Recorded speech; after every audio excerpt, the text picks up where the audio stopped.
बिहार की राजनीति में चाचा और भतीजे की जंग जो देखने को मिली थी वो कहीं ना कहीं अब थमती हुई नजर आ रही है।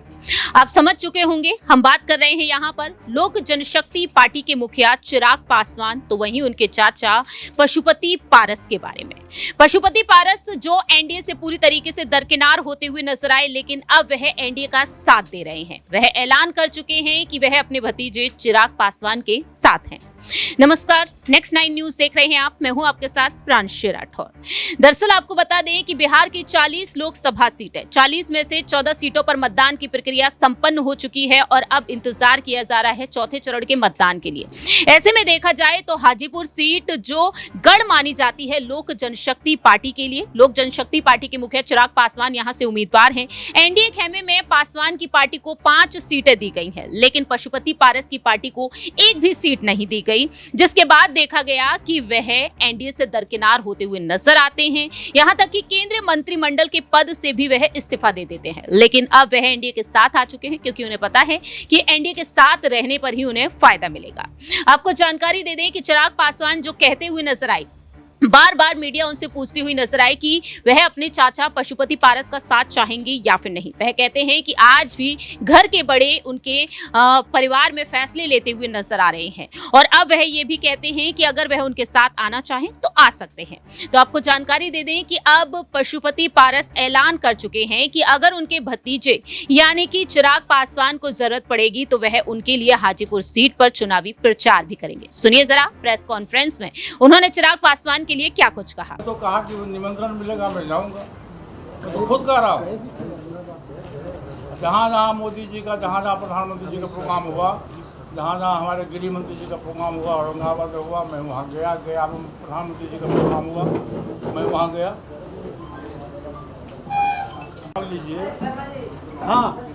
कि हमारी पार्टी का संगठन पूरे देश में है और हम लोग आज से नहीं लगभग 47 वर्ष पूर्व बिहार विधानसभा के सदस्य हुए थे और हमारा नीति और नियत बिल्कुल साफ है। जहाँ रहते हैं हम लोग पूरी ईमानदारी से, पूरी निष्ठा से काम करते हैं।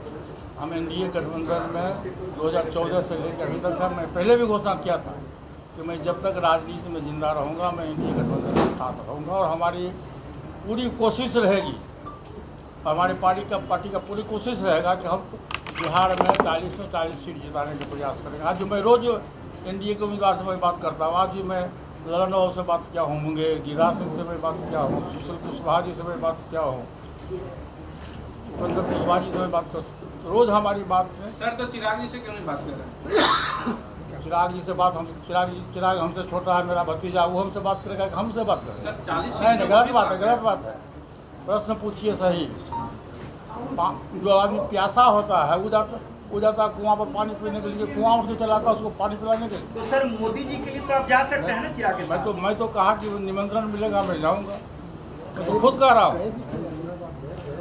जहाँ जहाँ मोदी जी का, जहाँ जहाँ प्रधानमंत्री जी का प्रोग्राम हुआ, जहाँ जहाँ हमारे गृह मंत्री जी का प्रोग्राम हुआ, औरंगाबाद में हुआ, मैं वहाँ गया में प्रधानमंत्री जी का प्रोग्राम हुआ, मैं वहाँ गया। अब यही देखना होगा हाजीपुर सीट जो गढ़ मानी जाती है पासवान परिवार के लिए। इस सीट पर रामविलास पासवान जद्दोजहद करते हुए नजर आए और काफी संघर्षों के बाद इस सीट पर जीत हासिल हुई, लेकिन बाद में पशुपति पारस यहां से चुनाव लड़ते हैं और जीत हासिल करके दिखाते हैं और इसी सीट को लेकर चाचा भतीजे में ठनती हुई नजर आती है। लेकिन अब यही देखना होगा जब इस सीट पर मतदान होंगे, आखिरकार यहाँ पर चिराग पासवान क्या वाकई में जीतते हुए नजर आएंगे। 4 जून को नतीजे सामने आएंगे, तब देखना काफी ज्यादा दिलचस्प होगा। फिलहाल इस खास रिपोर्ट में इतना ही। बाकी की तमाम अपडेट्स के लिए आप देखते रहिए नेक्स्ट 9 न्यूज।